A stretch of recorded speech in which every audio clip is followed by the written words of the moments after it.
HSC পরীক্ষার কৃতী শিক্ষার্থীদের সংবর্ধনা দিলেন Rakhine Buddhist welfare association Cox's Bazar শহর শাখা। শনিবার বিকেলে শহরের ট্যাগপাড়ায় সংগঠনটির হলরুমে এই অনুষ্ঠান অনুষ্ঠিত হয়। সংগঠনটির শহর শাখার সভাপতি মংছেন কে এর সভাপতিত্বে অনুষ্ঠানের প্রধান অতিথির বক্তব্য রাখেন রাখাইন বুদ্ধিস্ট ওয়েলফেয়ার অ্যাসোসিয়েশনের উপদেষ্টা উক্কো খিন। তিনি বলেন, রাখাইন মেধাবী শিক্ষার্থীদের এমন সংবর্ধনা তাদের সামনের দিকে এগিয়ে যেতে সহযোগিতা করবে। আজকে রাখাইন বুদ্ধিস্ট ওয়েলফেয়ার অ্যাসোসিয়েশনের কক্সবাজার শাখা আয়োজনে রাখাইন ছাত্রছাত্রীদের এইচএসসি এক্সামিনেশনে যারা A+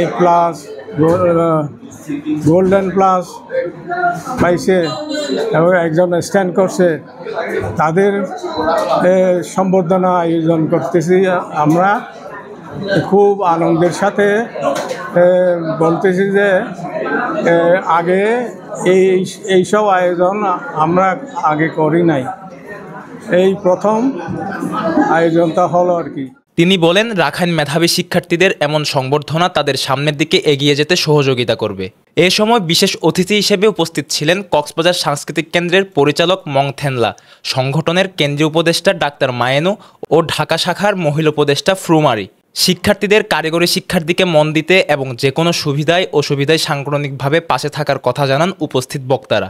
যেভাবে সবাই ভালো ফলাফল করছে এইচএসসিতে, তাই আমরাও মোটিভেট, ওদেরকে কিছু সম্মাননা দিতে পারলে আমাদের জন্য ভালো হতো।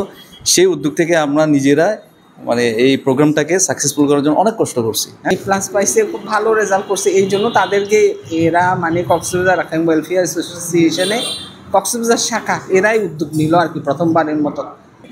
সাকসেসের পিছনে স্ট্রাগলস অ্যান্ড ব্রেকডাউনস এগুলো থাকবে, এগুলাকে ওভারকাম করে আস্তে ধীরে উপরে উঠলে আপনাদের যেটা ড্রিম রেজাল্ট আছে ওটা অ্যাচিভ করা ইজি হয়ে যাবে।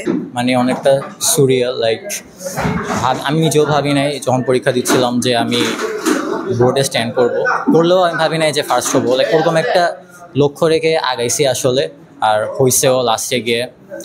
আর আমার যতটুকু ভালো লাগছে ওর থেকে বেশি বলবো আমার ফ্যামিলি মেম্বার সবাই অনেক খুশি হয়েছে। কক্সবাজারে প্রথমবারের মতো এই উদ্যোগ এবং ভবিষ্যতেও শিক্ষার্থীদের অনুপ্রেরণা জাগানোর জন্য এই সংবর্ধনা আয়োজন অব্যাহত থাকবে বলে জানান বক্তারা। এরা যেখানে সুযোগ পায় এখানে যেন ভালোভাবে লেখাপড়া করে, আরও উন্নতি করে। হ্যাঁ, সামনে বছর করবো আমরা। শিক্ষার্থীদের প্রশংসনীয় অর্জন ও উদ্যমকে ধরে রেখে আগামীতে এগিয়ে যাওয়ার প্রত্যাশা সকলের। News desk, Penowa.